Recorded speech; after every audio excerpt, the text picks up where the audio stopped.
విదేశాల్లో చదవాలనుకుంటున్నారా? అయితే విదేశ్ కన్సల్ట్ ని సంప్రదించండి.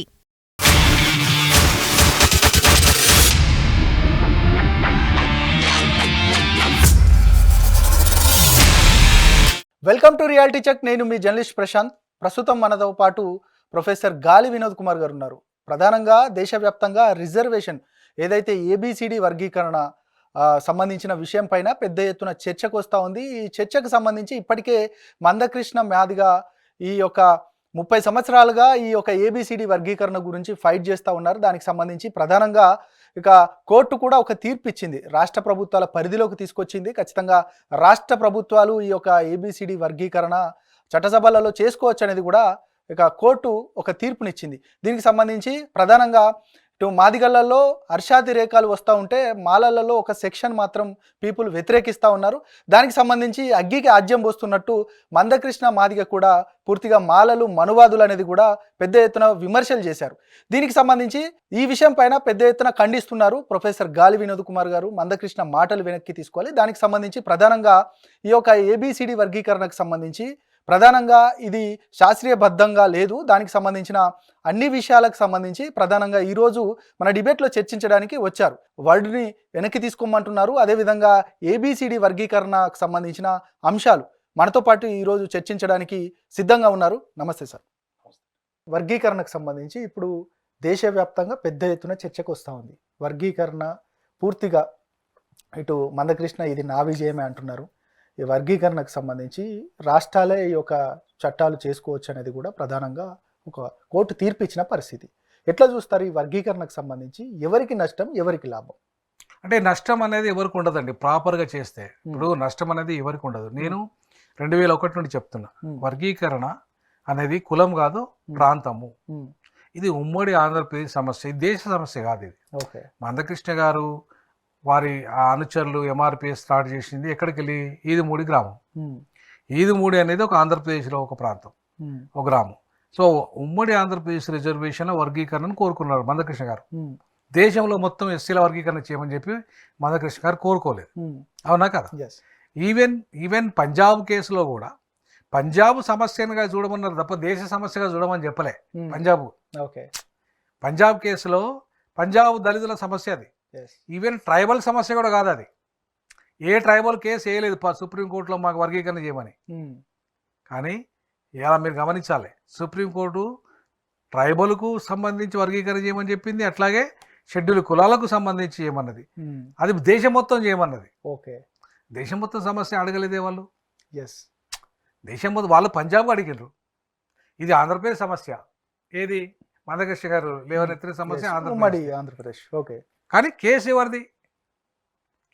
పంజాబ్ వాళ్ళది.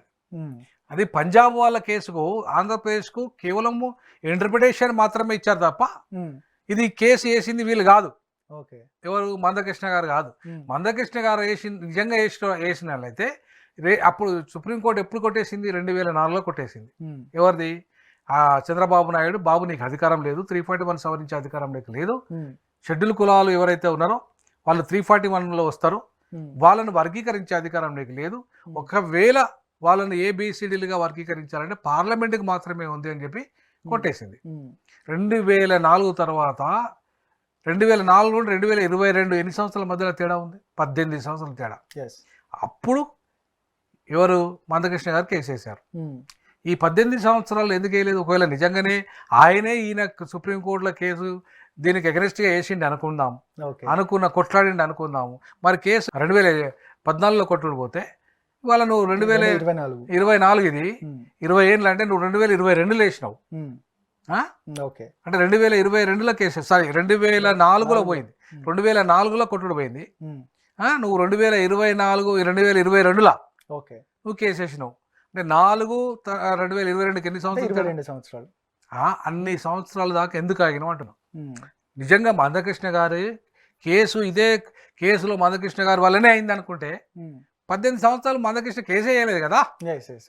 మరి అయినప్పుడు 18 సంవత్సరాల తర్వాత కూడా ఆయన వేయలేదు. పంజాబ్ కేసులో ఇంప్లీడ్ అయింది ఎవరు?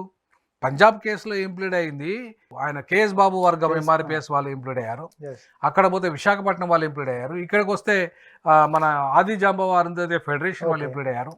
ఈ కేసు స్పెషల్గా ఒక కేసు సపరేట్గా మందకృష్ణ గారు 2022లో వేశారు, అది ఇంకా పెండింగ్లో ఉన్నది.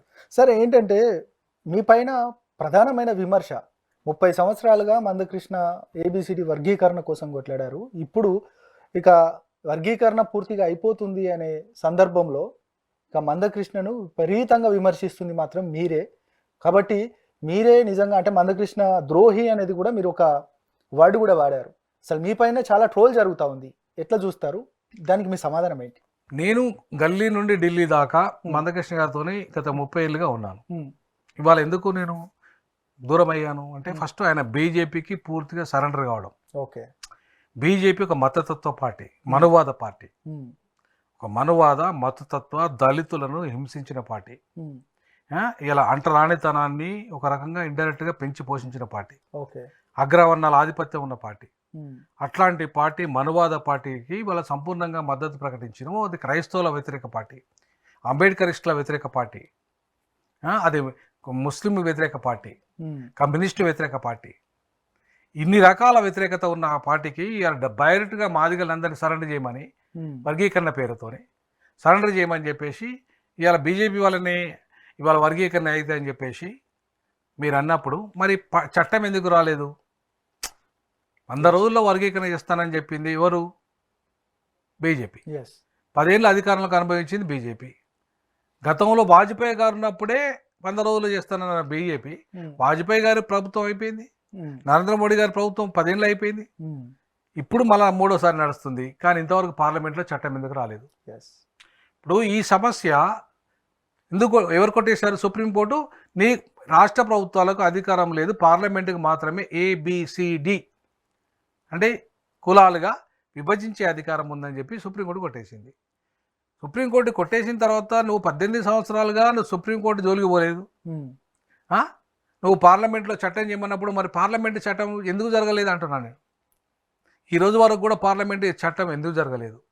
మరి పార్లమెంటు చట్టం చేయకపోతే పర్మనెంట్ సొల్యూషన్ ఎట్లయితుంది? ఇవాళ ఈ అంటరాని జాబితాలో ఉన్న ఈ కులాలు ఎవరు పెట్టారు? బ్రిటిష్ వాళ్ళు పెట్టారు. 1931 సెన్సస్ ప్రకారంగా ఏ కులాలు అయితే అంటరానితనాన్ని అనుభవిస్తున్నాయో ఆ కులాలు 1500కు పైగా ఉన్న కులాలు ఈ దేశంలో అంటరాని కులాలుగా వేరువేరుగా వచ్చు. కులాలు ఒకటిగా అంటలేదు. ఇప్పుడు సుప్రీంకోర్టు చెప్పినట్టుగా హోమోజీనియస్ కాదు. 100% కాదు. అట్లంటే మాదిగల్లో ఉన్న వాళ్ళు హోమోజీనియస్ ఎట్లయితారు? ఫర్ ఎగ్జాంపుల్ ఇప్పుడు మాదిగళ్ళల్లో ఇవాళ బాగా డబ్బున్నోడు డబ్బు లేని మాదిగను చేసుకుంటాడా? మేము హోమోజీనియసే కదా, సాంప్రదాయ ప్రకారం ఒకటే కదా. కానీ పేదోడు డబ్బున్న మాదిగోడు డబ్బు లేని మాదిగని పెళ్లి చేసుకుంటారా? మన ఇప్పుడు హోమోజీనియస్ ఎట్లయితాం మేము? మన అక్కడ క్లాస్ వేరే అవుతుంది కదా, మా మాదిగల్లో కూడా క్లాస్ వేరే ఉంటుంది కదా. మరి అటువంటిప్పుడు మాదిగనే హోమోజీనియస్ కానప్పుడు మిగతా కులాలు ఎట్లా హోమోజీనియస్ అవుతారు? కానీ అంటరానితనం అనే ఒక సర్కిల్లో మేమైతే అందరం హోమోజీనియసే. ఎందుకు అంటున్నా అంటే ఈ మాట, వాళ్ళ రాష్ట్రపతి రామ్నాథ్ కోవింద్ పూరి జగన్నాథ్ టెంపుల్కు లోపలికి రానియలే. ఆయన ఒక రాష్ట్రపతి హోదాలో ఉన్నాడు. ఎందుకు రానియలే? బయటనే ఉండి మొక్కున్నాడు ఆయన. ఒక అంటరాని వాడు. నువ్వు రాష్ట్రపతి అయినా సరే నువ్వు ఏంటిది? అంటరాని వాడివి. ఇవాళ ఒక ట్రైబల్ ఉమెన్ రాష్ట్రపతి హోదాలో ఉంది. పార్లమెంట్ భవన్ ఓపెన్ చేసే అధికారం ఆమె కూడా పోయింది. ఓకే, రామ్నాథ్ కోవింద్ గారు ఆయన రాష్ట్రపతిగా ఉన్నారు. ఆయన అయోధ్యలో టెంపుల్ ఫౌండేషన్ స్టోర్ వేయడానికి అధికారంలో కూడా పోయింది. అంటే ఏ వివక్షత అంటే ఒక రాష్ట్రపతి హోదాలో ఉన్న వాళ్ళకు కూడా వివక్షత తప్పలేదు. ఇవాళ నిన్నగాక మొన్న మన బట్టి విక్రమార్క గారు కింద కూర్చుంటే రేవంత్ రెడ్డి గారు పైన కూర్చున్నారు. ఎక్కడ? యాదగిరిగుట్ట. అంటే అర్థం ఏంది? టెంపుల్లో ఆ దేవుడి దగ్గర అందరూ సమానమైన దేవుని దగ్గర మరి కొందరు దళితుడైన బట్టి కింద ఎందుకు కూర్చున్నాడు? రెడ్డి అయిన క్షత్రియుడు అయిన రెడ్డి పైన కూర్చున్నాడు. అంటే అక్కడ అంటరానితనం ఉన్నట్టే కదా. సో ప్రతి దగ్గర ఇప్పుడు నా విషయం కూడా వస్తే ఒక 2 నెలల క్రితం నేను ఒక ఇల్లు కోసం కిరాయి కోసం అడిగితే నా ఇల్లు సరిపోతలేదు, ఆఫీస్ పెట్టాలని అడ్వకేట్గా ఎన్రోల్ ఉద్యోగాన్ని వీఆర్ఎస్ తీసుకున్న తర్వాత పెట్టుకోని ఒక పక్కకున్న ఒక మహాలక్ష్మి అపార్ట్మెంట్స్ అని మా పక్కనే ఉంటుంది, టూలెట్ బోర్డు ఉన్నది. ఉంటే నేను పోయి అడిగితే మేము ఇవ్వమండి ఫస్ట్ నేను ఆ కలర్ చూసి అవన్నీ చూసి ఆయన కర్ణాటక రెడ్డి, ఆయన తెలియదు, నేను ఎవరో సరిగా తెలియదు. ఇస్తాడు, పైసలు తీసుకున్నాడు, 2 నెలల అడ్వాన్స్ కట్టిన. తర్వాత నా ఒక 15 రోజుల తర్వాత మళ్ళీ డోర్లు బాగాలేకపోతే అవి బాగా చేయించండి అని చెప్పిన.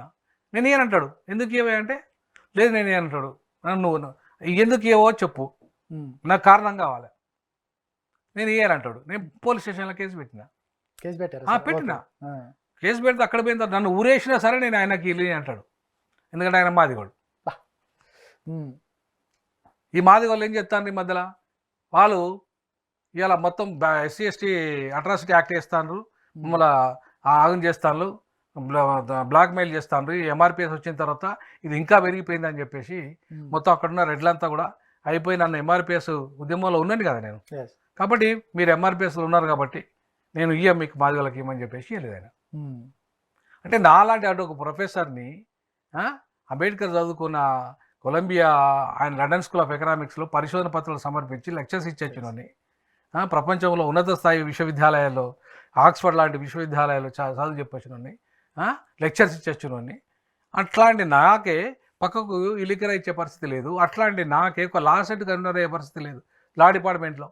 మా దాంట్లో GB రెడ్డి అనేటోడు, భిక్షపతి రెడ్డి అనేటోడు 4 సార్లు అయిండు law set convener. After all ఒక ఎగ్జామ్ కండక్ట్ చేయడం నేను ఒక డీన్గా ఉండి కాలేకపోయాను.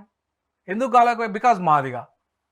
అంటే ఒక కుల వివక్షత ఒక ఉన్నత స్థాయిలో ఉన్న వ్యక్తులు కూడా తప్పడం లేదు కాబట్టి ఈ అంటరానితనం అనే సర్కిల్లో బందీ అయి ఉన్నాం ఇప్పటికీ. ఆయన రాష్ట్రపతి ఉన్నా, నేను ప్రొఫెసర్ అయినా, ఇంకో పోస్ట్ అయినా, ఇంకో పోస్ట్లో ఉన్నా కూడా బందీ అయి కూర్చున్నారు. సార్ గతంలో కూడా ఇష్యూస్ జరిగినాయి, ఇక చుండూరు ఘటన కావచ్చు, ఇక కారంచేడు ఘటన కావచ్చు, వాటన్నిటికి సంబంధించి అంటే ఉమ్మడి ఐక్యంగా పోరాడడం వల్లే ఇట్లాంటి SC/ST అట్రాసిటీ కేసు వచ్చింది అనేది కూడా అందరికి తెలిసిన విషయం. ఉమ్మడి ఐక్య ఉద్యమాలు ఈ ఏదైతే వర్గీకరణ ద్వారా పూర్తిగా తుడిచిపెట్టకపోయే పరిస్థితే కదా, ఇక ఉమ్మడి ఐక్య ఉద్యమాలు లేని పరిస్థితే కదా, దాన్ని ఎట్లా చూస్తారు? నేను ఏమంటున్నానంటే ఏ కులం కాకులంగా విడిపోవడము అనేది ఆ కులంలో కులం స్వభావం. ఏ కులం ఆ కులం పెళ్లి చేసుకుంటుంది. ఇప్పుడు బాపనోడు రెడ్డోళ్ళని చేసుకోరు, బాపనోళ్ళే చేసుకుంటారు, రెడ్డోనే చేసుకుంటారు, మాలోడు చేసుకుంటాడు. అని ఇవాళ ఓన్లీ మాదిగలు హోమోజీనియస్ కాదు కదా అని చెప్పేసి కాదు, ఏ కులం హోమోజీనియస్ కాదు, అట్లా కుల వ్యవస్థనే హోమోజీనియస్ కాదు, హోమోజీనియస్ కాదు. సుప్రీంకోర్టు ఏమంటుంది, మీరు హోమోజీనియస్ కాదు అంటుంది. అవును, వాస్తవమే, ఏ కులం హోమోజీనియస్ కాదు. ఒక దళితులే కాదు, బీసీలో హోమోజీనియసా, ఓసీలో హోమోజీనియసా, ఎవరు హోమోజీనియస్ కాదు.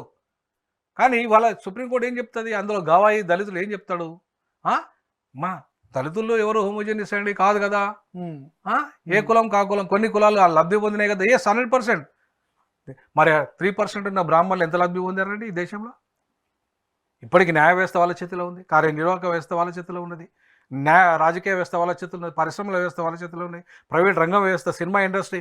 మరి 3% ఉన్న బ్రాహ్మణులు ఇంత స్థాయిలో లబ్ధి పొందుతా అంటే మొత్తం ఈ దేశాన్ని కబ్జా పెట్టుకుంటే, మరి ఇవాళ షెడ్యూల్ కులాలు 22% ఉన్నారు. 22% ఉన్న వాళ్ళకి ఎంత వాటా ఉందండి? 15% జనాభా. ఆ 15%లో ఇప్పటిదాకా అమలైన రిజర్వేషన్లు 7% అని ప్రభుత్వ లెక్కలు చెప్తున్నాయి. 15% కూడా అమలు కాలేదని చెప్తున్నాయి. బ్యాక్లాగ్ పోస్టులు నింపుతలేరు.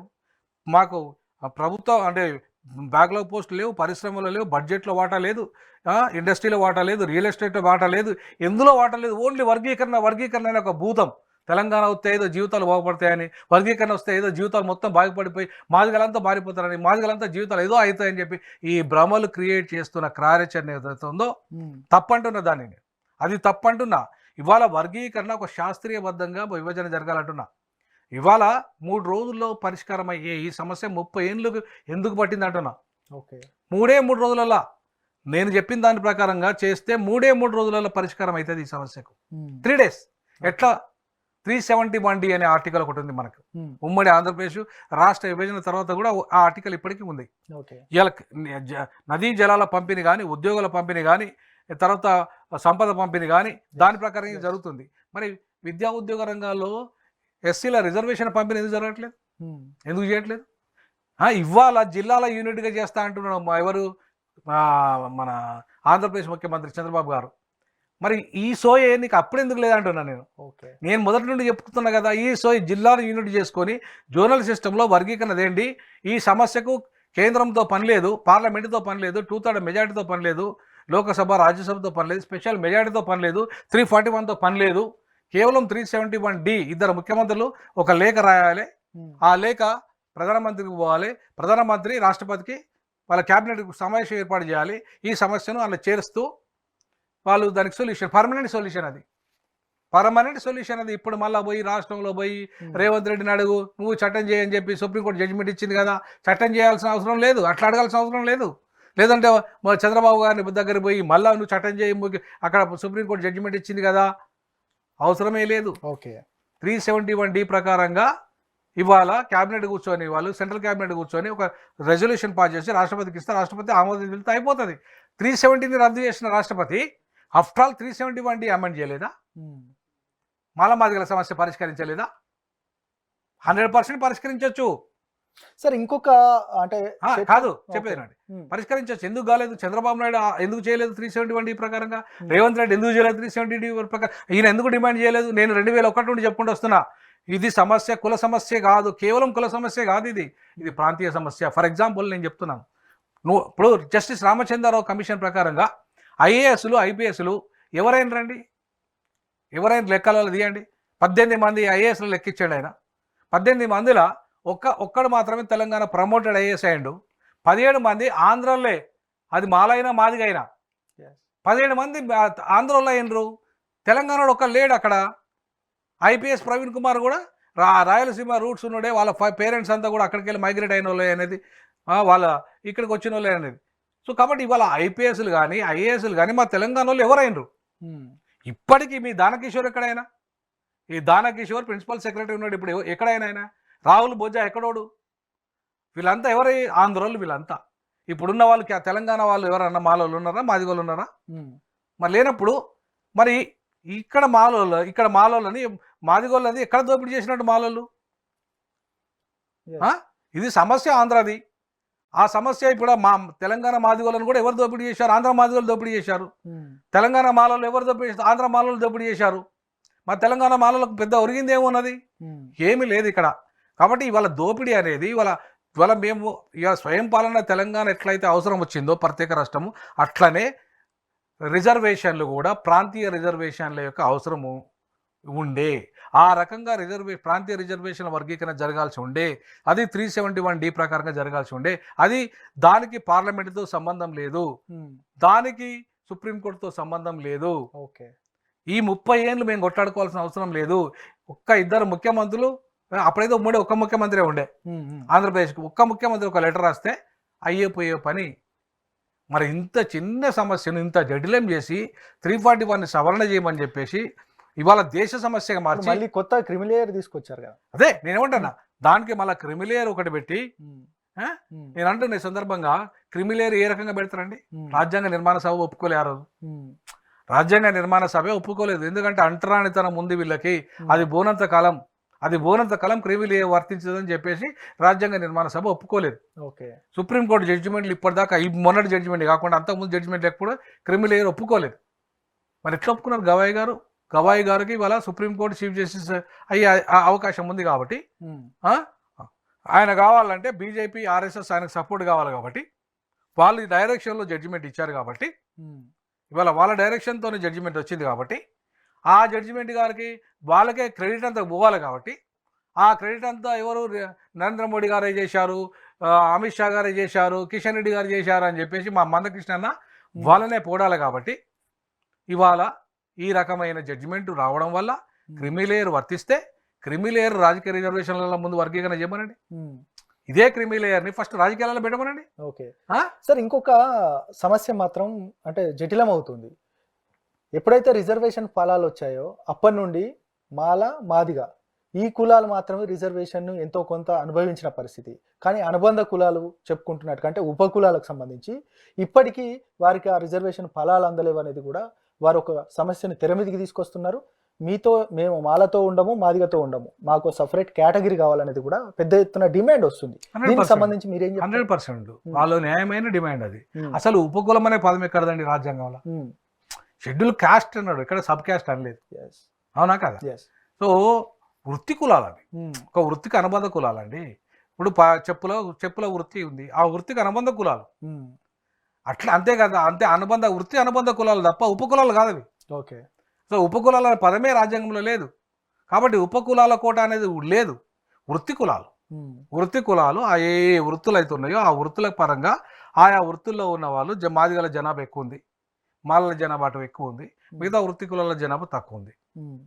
నేతకాని వృత్తి చేసే కులాలు ఉన్నాయి, కొన్ని సంచారంగా జీవించే కులాలు ఉన్నాయి, కొన్ని పాముల పట్టే కులాలు ఉన్నాయి, బిచ్చమడుకునే కులాలు ఉన్నాయి. ఇట్లా రకరకాల వృత్తులు చేసుకుంటూ రకరకాల పనులు చేసుకుని బతికే కులాలు ఉన్నాయి.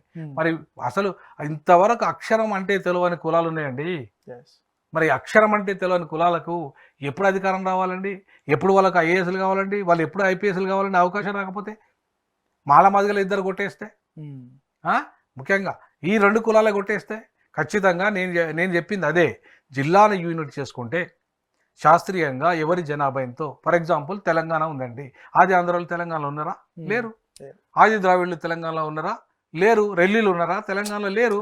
మరి అట్లాంటప్పుడు నువ్వు వాళ్ళకు 1% తీసుకొచ్చి ఇక్కడ పెడతానంటే ఎట్లా? తెలంగాణలో పెడతానంటే ఏ రకమైన లెక్క అవుతుంది అది? ఇప్పుడు జస్టిస్ రామచంద్రరావు కమిషన్ రిపోర్ట్ అనేది ఒక తప్పుల తడక. అందుకే సుప్రీంకోర్టు కూడా కొట్టేసింది దాన్ని. 341 సవరించే అధికారం లేదు రాష్ట్ర ప్రభుత్వానికి. సరే, ఇంకొకటి జనాభా అసలు అప్పటికి ఇప్పటికి పెరిగి చాలా ఇప్పుడు పెరిగింది. ఏ లెక్కన అందుకే అంటున్నా, నువ్వు ఇప్పుడు అక్కడ చాలా స్పష్టంగా సుప్రీంకోర్టు ఒక మాట అన్నది, డాటా లేకుండా మీరు వర్గీకరణ చేయకండి అన్నది, క్లాసిఫికేషన్ చేయకండి అన్నది. డాటా ఒకటి కావాలన్నది. రెండవది ఏమన్నది, డాటా కావాలంటే ఏం చేయాలి? క్యాస్ట్ సెన్సెస్ ఉండాలి, కులపరమైన డాటా ఉండాలి, వృత్తిపరమైన డాటా ఉండాలి, ఉద్యోగపరమైన డాటా ఉండాలి, ఎవరు ఏ రకంగా రాజకీయపరమైన డాటా ఉండాలి. ఇవంతా జరగాలంటే ఏం చేయాలి? మళ్ళీ క్యాస్ట్ సెన్సెస్ జరగాలి. ఇప్పటిదాకా ఎస్సీ ఏంటి, ఎస్టీ, నువ్వు ఎస్టీవా అంతే చేశారు తప్ప దానిలో మాలనా మాదిగనా, ఏ వృత్తి ఏంది, నీకు ఎంత భూమి ఉంది, ఏమిటి, ఇవన్నీ లెక్కలు పూర్తి స్థాయిలో లేవు. ఈవెన్ మరి కేసీఆర్ గారు కుటుంబ సర్వే ఆయన దగ్గర చేసిన దాంట్లో మరి ఇవన్నీ ఉన్నాయా అంటే అది బయటపడితే తెలిసేది, కానీ అది బయటనే పడలేదు ఇప్పటిదాకా. సార్ దాన్నైనా బయట పెట్టిన రేవంత్ రెడ్డి గారు అంటే అది కూడా పెట్టలేదు.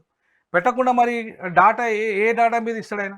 రేవంత్ రెడ్డి గారు డైరెక్ట్గా అసెంబ్లీలో చెప్పారు, నేను ఈ గ్రూప్ 1లోనే నేను వర్గీకరణ ఆర్డినెన్స్ తెస్తాడు. ఏ బేస్ మీద తెస్తాడండి ఆర్డినెన్స్? ఇంతవరకు ఎందుకు తెలియదు మరి ఆర్డినెన్స్? తెస్తా అన్నాడు. ఎన్ని రోజులు అయింది? అసెంబ్లీ అయిపోయి ఎన్ని రోజులు అయిపోయింది? ఎందుకు ఆర్డినెన్స్ ఎన్ని రోజులు తేవచ్చు? 24 గంటలు ఆర్డినెన్స్ తేవచ్చు. మరి ఎందుకు తెలియదు? మళ్ళీ దానికి ఉప కమిటీ ఎందుకు వేసిండు? అరే నీకు నువ్వు అసెంబ్లీ సాక్షిగా చెప్పిన ఆర్డినెన్స్ తెస్తా అన్నాడు, మరి ఎందుకు మళ్ళీ ఉప కమిటీ? ఆర్డినెన్స్ తెస్తా అన్నవాడివి ఇమీడియట్లీ తెల్లారి క్యాబినెట్లో డిసిషన్ తీసుకుని ఒక ఆర్డినెన్స్ తీసుకురావాల్సిన వాడివి ఎందుకు మళ్ళీ ఉప కమిటీ వేసినావు? దాన్ని ఎందుకు ఇవాళ మరి సైలెంట్గా ఉన్నారు నాయకులు? అంటే జాప్యం చేయడానికి ఇదంతా అంతే కదా, కాలయాపన కోసమే కదా కమిటీ అంటే, కాలయాపన. అరే మరి సుప్రీంకోర్టు జడ్జిమెంట్ వచ్చింది, ఆగస్టు అయిపోయింది, మొత్తం అయిపోతుంది, ఆగస్టు సెప్టెంబర్ రాబోతున్నది. మరి వర్గీకరణ గ్రూప్ 1 ఎగ్జామ్ ప్రిలిమ్స్ అయిపోయింది, మెయిన్స్ రాబోతున్నది. మరి అది కూడా అయిపోతే, సెలక్షన్స్ అయిపోతే ఇంకెప్పుడు ఇంప్లిమెంట్ అవుతుంది? సబ్ కమిటీ రిపోర్ట్ ఎప్పుడు రావాలి? ఆ రిపోర్ట్ ఎప్పుడు ఆమోదించాలి? ఆ ఆమోదించిన రిపోర్టు రేపు ఆర్డినెన్స్గా ఎప్పుడు మారాలి? ఆర్డినెన్స్ చట్టంగా ఎప్పుడు మారాలి? వీళ్ళ అవకాశాలు ఎప్పుడు రావాలి? Right sir. ఇక కొంతమంది మాల ప్రొఫెసర్లను కూడా నేను ఇంటర్వ్యూ చేశాను. వారు ఒక క్వశ్చన్ రైజ్ చేస్తూ ఉన్నారు.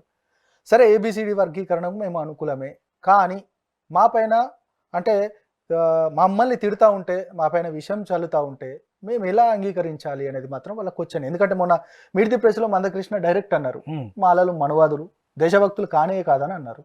దీనికి సంబంధించి మీరేం చెప్తారు? అసలు మాలలు మనవాదులు ఎప్పుడైనా నాకు అర్థమే కాలే.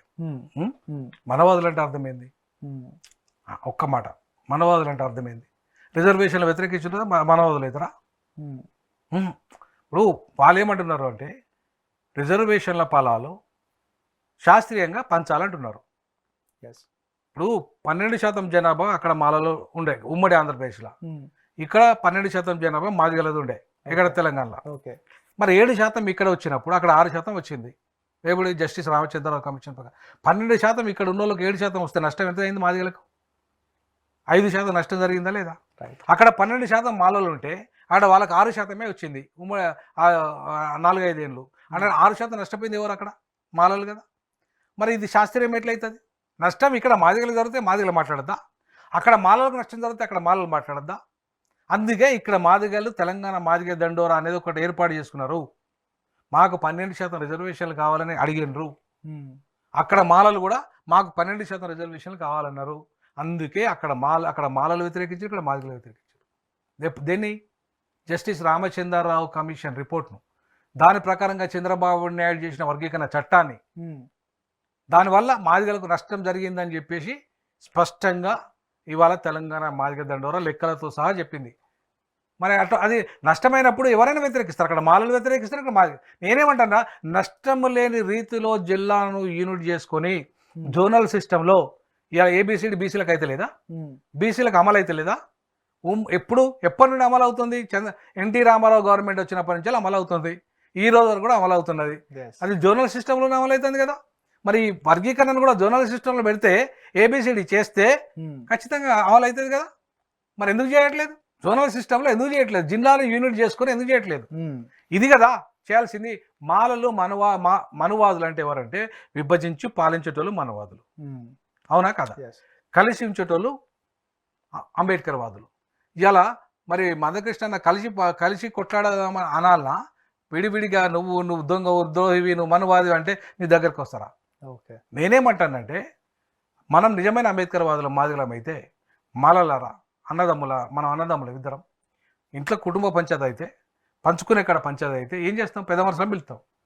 పిలిచి అయ్యా మరి మా ఇంకింత పెద్దోడికి ఇంత, చిన్నోడికి ఇంత అని తల్లిదండ్రులు ఏం చేస్తారు?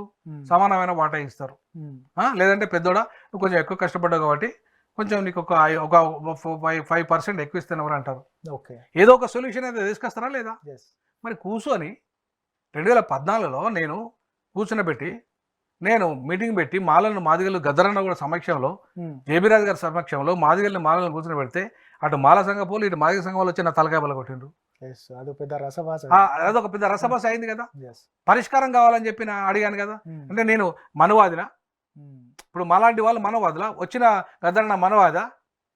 మరి అట్లాంటి మరి నీ కుటుంబంలో నువ్వు మాల కొడవలు చేసుకున్నావు, నీ కుటుంబంలో మాలలు వచ్చిండ్రు, మరి వాళ్ళు మనవాదులేనా? నీ కుటుంబంలో కూడా మాలలు ఉన్నారు కదా.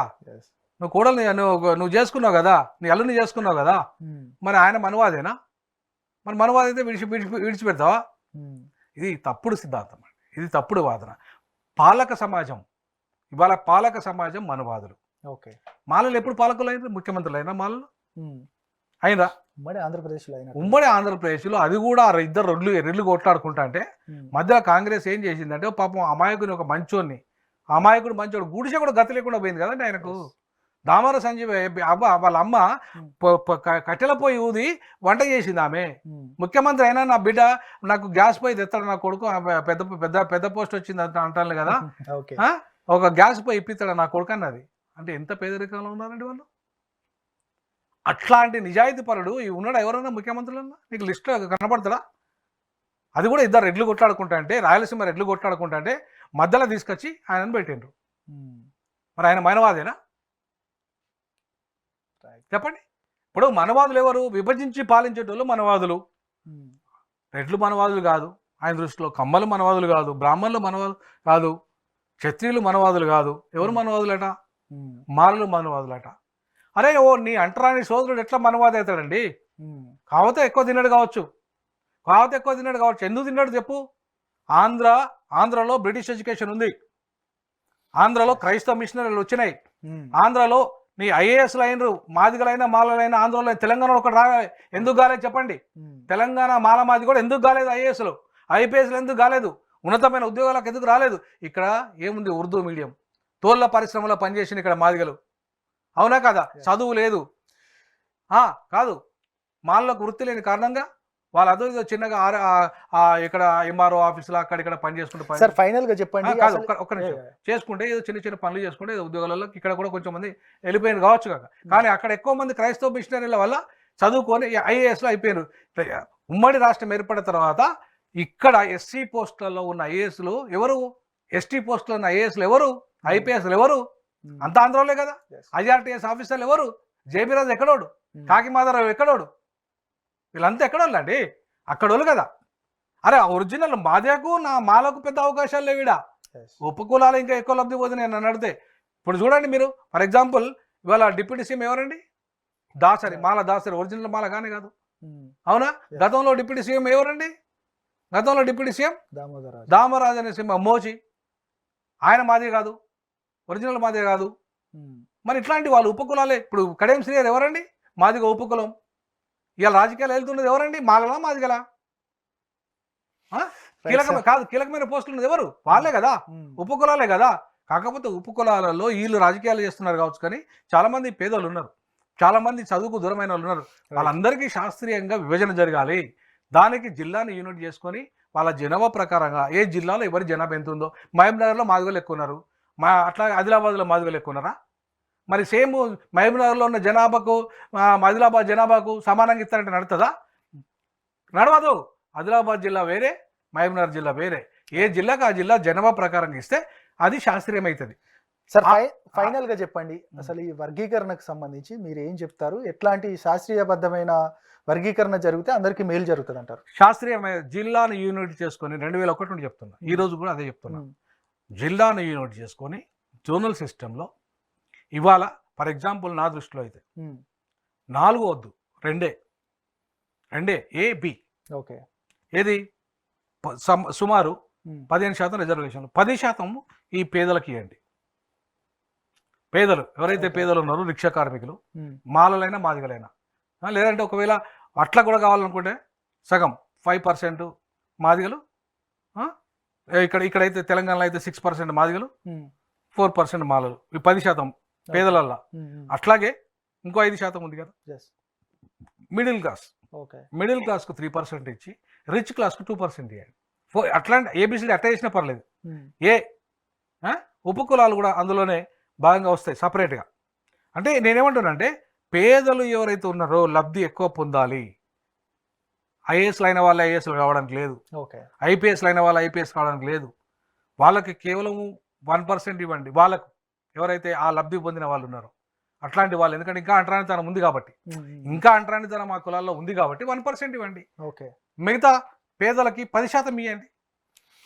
ఇట్లా గ్రూప్ 1 ఆఫీసర్లు అయినరు, కొంతమంది గెజిటెడ్ ఆఫీసర్లు అయినరు, వాళ్ళకు 2% ఇవ్వండి, 3%. ఇట్లా రిజర్వేషన్లు ఆ రకంగా పంచుకుంటే పేదలకు దరి చేరుతాయి.